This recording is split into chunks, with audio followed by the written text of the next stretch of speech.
Kush ishte Jeffrey Epstein? Jeffrey Epstein lindi më 20 janar 1953 në Brooklyn, New York. Prindrit e tij ishin hebrenj amerikan, pjesë e komunitetit urban të New Yorkut. Ai nuk vinte nga një familje e pasur apo elitare. Babai punonte si kopshtar për bashkinë, ndërsa nëna si ndihmëse shkollore. Me kalimin e viteve, Epstein u bë një financier amerikan shumë i pasur dhe i lidhur ngushtë me njerëz të pushtetshëm. Zyrtarisht, ai merrej me investime financiare. Në realitet, emri i tij u bë simboli një prej skandaleve më të rënda të abuzimit seksual në dekadat e fundit. Epstein akuzohej se për vite me radhë kishte ndërtuar dhe drejtuar një rrjet shfrytëzimi dhe trafikimi seksual të vajzave të mitura. Viktimat rekrutoheshin përmes premtimeve për punë apo para dhe dërgoheshin në rezidencat e tij në Shtetet e Bashkuara, në Karaibe dhe në vende të tjera. Ajo që e bën çështjen edhe më të rëndë ishte rrethi i tij shoqëror. Epstein kishte lidhje me politikan, biznesmen, akademik, figura mbretërore dhe persona me ndikim ndërkombëtar. Kjo ngriti dyshime serioze se ai jo vetëm abuzonte, por mund të shantazhonte njerëz të fuqishëm përmes informacionit komprometues. Në vitin 2008, Epstein mori një dënim jashtëzakonisht të lehtë për akuza të rënda, një fakt që ushqeu bindjen se gëzonte mbrojtje të veçantë.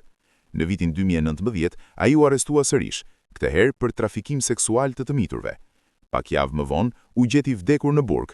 Zyrtarisht, vdekja u cilësua vetvrasje, por ky version mbetet i kontestuar nga një pjesë e madhe e opinionit publik. Dosjet Epstein përfshin dokumente gjyqësore, dëshmi, lista emrash dhe lidhje, që tregojnë sa i thellë ishte rrjeti i tij dhe sa shumë njerëz me pushtet u përfshin ose u mbrojtën. Me pak fjalë, Epstein nuk ishte thjesht një abuzues i pasur, ai u shndrua në një nyje të errët mes paras, pushtetit, krimit dhe hipokrizisë globale. Si dhe kush e zbuloi dosjen Epstein? Dosja Epstein nuk u zbulua nga ndonjë shërbim sekret dhe as papritur. Ajo doli në dritë hap pas hapi, fal këmbguljes së viktimave, punës së gazetarëve hulumtues dhe disa prokurorëve që refuzuan të heshtin. Gjithçka nisi në fillim të viteve 2000, kur vajza të reja në Florida nisën të denonconin Epstein për abuzim seksual. Hetimet e policisë quan në ngritjen e akuzave serioze në vitin 2005. Megjithatë, në vitin 2008, Epstein arriti një marrëveshje shumë të diskutueshme me prokurorin federal Alexander Acosta, një dënim minimal, pa burg real dhe pa hetim të plot të rrjetit. Pikërisht këtu perceptua se sistemi zgjodhi të mbyllte syt. Çështja u ringjall fal gazetarisë hulumtuese. Një rol kyç pati gazetarja Julie K. Brown e Miami Herald, e cila në vitin 2018 publikoi serinë investigative Perversion of Justice. Ajo dokumentoi mënyrën se si rasti ishte fshehur, si ishin anashkaluar viktimat dhe si Epstein ishte mbrojtur nga institucionet. Ky investigim e detyroi drejtsinë amerikane ta rihapte çështjen. Në vitin 2019, Epstein u arrestua sërish nga Prokuroria Federale e New Yorkut për trafikim seksual të miturve. Pas arrestimit, dolën në dritë dokumente gjyqësore, dëshmi të viktimave, regjistra fluturimesh dhe lista kontaktesh, të cilat në publik u quajtën dosjet Epstein. Një pjesë tjetër e rëndësishme e dokumenteve doli nga procesi civil i Virginia Giuffre kundër Ghislaine Maxwell.